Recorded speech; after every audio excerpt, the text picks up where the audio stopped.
कर्पूरगौरं करुणावतारं संसारसारम्।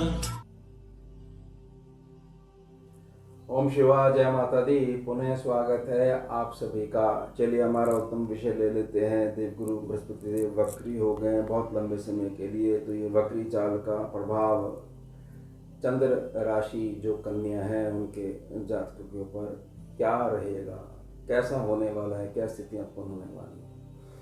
पहले वक्री काल समझ लेते हैं। बृहस्पति देव 9 अक्टूबर 2024 दिन रहेगा बुधवार, दोपहर में 12:33 पर जहां बैठे हैं वहीं बैठे बैठे अर्थात वृष राशि में शुक्रदेव की राशि में बैठे हुए ही वक्री स्वभाव को धारण कर लेंगे। और आगे बढ़ते हुए 4 फरवरी 2025 यानी कि अगले वर्ष दिन रहेगा मंगलवार, दोपहर में 3:09 पर पुनः मार्गी हो जाएंगे। वक्री अवस्था की कुल अवधि 119 दिनों के लिए मान्य बनी रहेगी। बहुत लंबा समय है। अब जिन भी जातकों को ऐसा लगता है कि देखिए देवगुरु बृहस्पति देव तो बरकत के, समृद्धि के कारक हैं, तो बृहस्पति देव जब वक्री हो गए हैं तो सारी चीजें जो है वो वक्री हो जाएंगे, तो उल्टी हो जाएंगी। ऐसे मत देखा करिए। वक्री होने का मतलब हमेशा ऐसा नहीं होता है कि ग्रह सीधा चल रहा है फिर ग्रह उल्टा चलना शुरू हो जाएगा। इसको ऐसे देखिएगा कि देवगुरु बृहस्पति देव अभी तक आपको जो सिखा रहे थे वह बहुत सीधे तरीके सिखा रहे थे, और अब आपका 119 दिनों के लिए ट्रेनिंग शुरू हो गई है कि साम दाम दंड भेद कहाँ पर और कितना प्रयोग करना है अपने आप को आगे बढ़ाने के लिए और ऊंचा उठाने के लिए। उसकी ट्रेनिंग ले लो आप। तो ट्रेनिंग करवाएंगे आपकी, यानी कि जहाँ पर अभी तक बहुत ज़्यादा विनम्रता पूर्वक हाथ जोड़कर नमस्कार करने से, प्रणाम करने से कार्य नहीं चल रहा है, हमारी जो हमारे को हक मिलना चाहिए, अधिकार है, उनको हनन हो रहा है, तो वहाँ पर देवगुरु बृहस्पति देव एक बहुत मोटा डंडा आपके हाथ में पकड़ा रहे हैं। तो हाथ में डंडा पकड़ाने से ही सामने वाला आपका अधिकार जो हनन कर रहा था वो वहाँ से हट जाए। ये ध्यान रखिएगा। यह जीवन है, कलयुग है, यहाँ हर प्रकार का गुण का ज्ञान आपके पास होना चाहिए। कभी भी किसी भी गुण की जरूरत पड़ सकती है। हर जगह हाथ जोड़कर हर जगह प्रार्थना करने से कार्य नहीं चलता है। सामने वाले की बुद्धि जो है उसको जो भाषा समझ में आती है वह भाषा आपको सिखाएंगे। अब देवगुरु बृहस्पति देव 119 दिन का टाइम आपका, बहुत अच्छे से करिएगा ट्रेनिंग। अब मूल प्रकृति समझ लीजिए बृहस्पति देव की। बृहस्पति देव जहाँ बैठेंगे उस सेक्शन को दबाएंगे जहाँ सीधी दृष्टि से, यानी कि 5वीं दृष्टि, 7वीं दृष्टि और 9वीं दृष्टि से जहाँ पर देखेंगे उस सेक्शन पर अमृत बखेरेंगे। और केवल हमारे स्कैनिंग विद्या के अनुभव अनुसार जो भी ग्रह गोचर में या लगन कुंडली में वक्री चाल को धारण करता है उससे प्रभावित होता है, तो अपने से एक भाव पीछे देखने की दृष्टि भी उसके पास आ जाती है, यानी कि देवगुरु बृहस्पति देव एक भाव पीछे देखेंगे। तो जब एक भाव पीछे देखेंगे तो उस सेक्शन को बहुत ज़्यादा निखार देते हैं देवगुरु बृहस्पति देव। जहाँ बैठेंगे उसको दबाएंगे। जहाँ सीधी दृष्टि से देखेंगे 5, 7 और 9 वहाँ पर अमृत जाएगा। और जब वक्री हो जाएंगे, कोई भी ग्रह पीछे देखेंगे, जब तक वक्री बने रहेंगे तब तक दृष्टि रहेगी। जब पुनः मार्गी हो जाएंगे दृष्टि कट जाएगी, तो उस सेक्शन को निखारेंगे। अब कहाँ बैठे हुए हैं आपके बैठे हुए हैं भाग्य सेक्शन में। भाग्य सेक्शन को दबाएंगे। अब इसका क्या अर्थ है कि भाग्य दबेगा? भाग्य दबेगा नहीं। एक ऐसा समझ लीजिए कि एक बर्तन है, उसमें कोई द्रव्य है, वह द्रव्य आपने बर्तन टेढ़ा कर दिया है, उल्टा कर दिया है और अपने पात्र में डाल रहे हो, द्रव्य डाल रहे हो। अब उस द्रव्य को निचोड़ा जब तक नहीं जाएगा तब तक वो द्रव्य की, मतलब पात्र को जब तक निचोड़ा नहीं जाएगा तो द्रव्य की जो उत्तमता है, जो आखिरी रस की एक बूंद है, वह बाहर नहीं निकाल सकते हो। तो यानी कि ऐसे कर्मों का समावेश होने वाला है आपकी निजी प्रकृति में, आपकी जिंदगी में, जिसमें कि आपका भाग्य निर्माण होना केवल आपके निजी परिश्रम के आधार पर अटल बना हुआ है। ध्यान रखिएगा। यानी कि जो जातक यह समझता है कि कर्म से कैसे भाग्य पलटा जा सकता है, इस बात को सिखाने के लिए देवगुरु बृहस्पति देव 119 दिनों के लिए आपकी ट्रेनिंग करवाएंगे, जिससे कि आने वाले समय में 2025 वर्ष में आप बहुत अधिक आगे बढ़ सको और ऊंचा उठ सको। प्लस यह जो काल है, इसमें जो आपका प्रारब्ध है, जिसको लेके आते हो, संचित कर्मों में से निकाल के लेके आते हो, उसमें जो पुण्य फल है उसकी भी बहुत तेजी से प्राप्ति होगी। यानी कि भाग्य का साथ आपके ऊपर बना ही रहेगा, आशीर्वाद बना ही रहेगा। अब 3 प्रमुख दृष्टि, पहली दृष्टि पंचम, जहाँ अमृत बिखेरेंगे। तो पहली दृष्टि पड़ रही है आपके लगन भाव पे, यानी कि पूरी की पूरी पर्सनैलिटी आपकी बदलने वाली है और पूरी कुंडली में नवग्रहों पर असर होने वाला है, पॉजिटिव असर होने वाला है। लेकिन वक्री हैं, वक्री स्वभाव में बृहस्पति देव जातक से थोड़ा सा डंडा ज़्यादा प्रयोग करवाते हैं, और जब सीधे चलते हैं तो बहुत ज़्यादा सरल तरीके से जातक को पार लगवाते हैं। तो ये ट्रेनिंग है, जब जब वक्री होते हैं ये ट्रेनिंग आपकी शुरू हो जाती है। ट्रेनिंग को होने दीजिएगा, और एक नया जातक जो छिप के अंदर बैठा हुआ है, देवगुरु बृहस्पति देव अपने आशीर्वाद से उसको बाहर निकालेंगे। उसको सरलता से निकलने दीजिएगा, अड़िएगा मत कि नहीं मैं ये नहीं करूँगा, ऐसा ठीक नहीं है।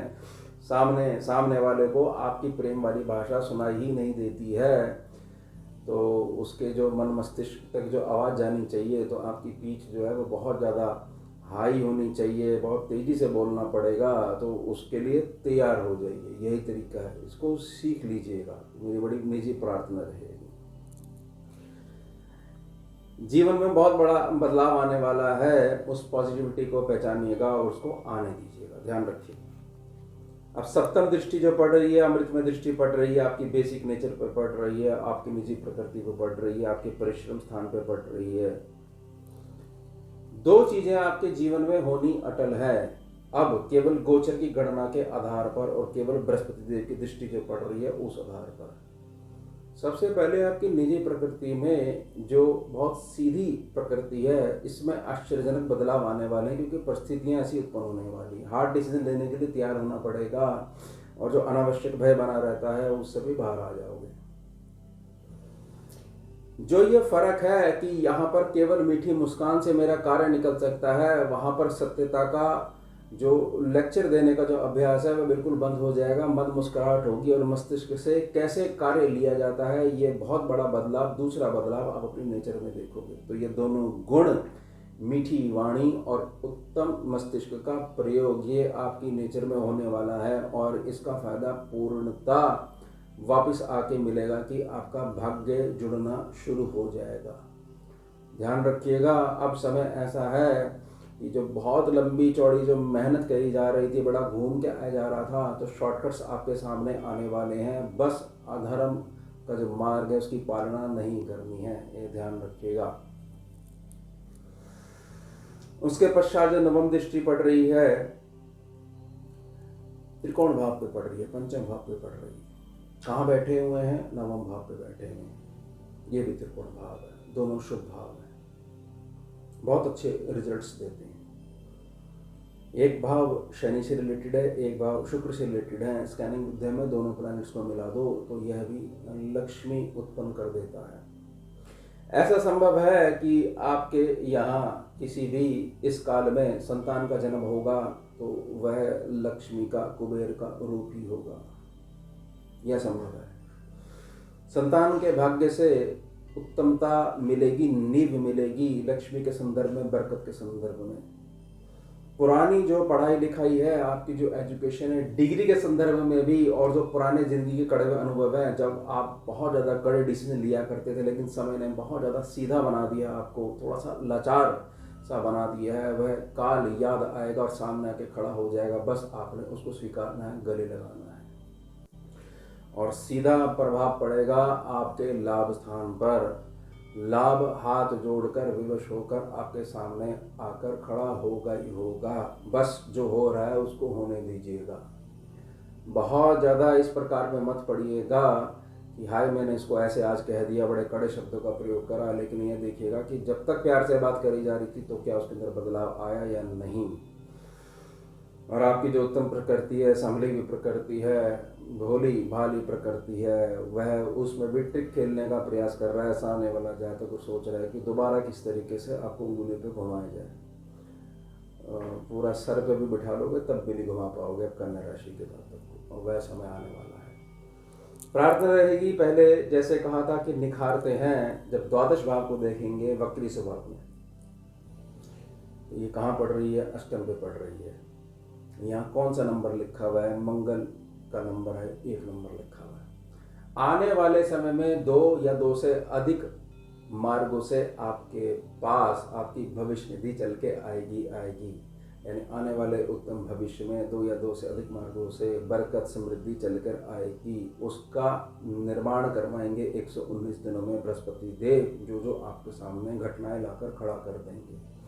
याद रखिएगा कि यह जो गोचर का जो प्रभाव होता है, चंद्र राशि पर आधारित होता है, ये बहुत ज़्यादा मानसिक रूप से कार्य करता है। अवसरों को पहचानना सीखिए और रिएक्शन दीजिए, कर्म का रिएक्शन दीजिए और आगे बढ़ जाइए। किसी भी प्रकार से देवगुरु बृहस्पति देव की ताकत को कोई चैलेंज नहीं कर सकता है, खास तौर से जब वे वक्री होकर बैठे हुए हैं और आपके उत्तम भविष्य यानी अष्टम भाव को देख रहे हैं। हर प्रकार की नकारात्मकता निकाल कर बाहर कर दीजिए, और जो स्थितियां हैं हार्ड डिसीजन लेने पड़ेंगे तो उसके लिए तैयार बने रहिए। लेकिन ओवरऑल क्या रहेगा? ओवरऑल यही रहेगा कि आने वाले समय में अगले वर्ष फरवरी तक एक नई पर्सनैलिटी का उद्गम होने वाला है। उसको प्लीज़ बाहर आने दीजिएगा।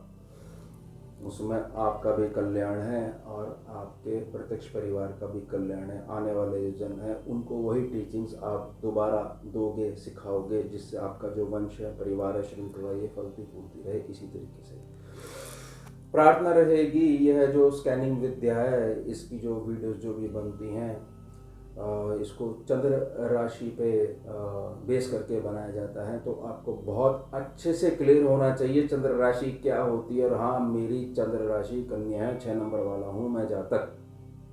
ये अच्छे से क्लियर है, तभी जोड़कर देखेंगे तो बहुत उत्तम लाभ मिल पाएगा। तो यह हो गया हमारा उत्तम विषय। अब मिलते हैं आपसे अगले भाग में नए विषय के साथ। जुड़िए और जोड़िए। ओम शिवा जय। भुजगेन्द्रहारम् कर्पूरगौरं करुणावतारम्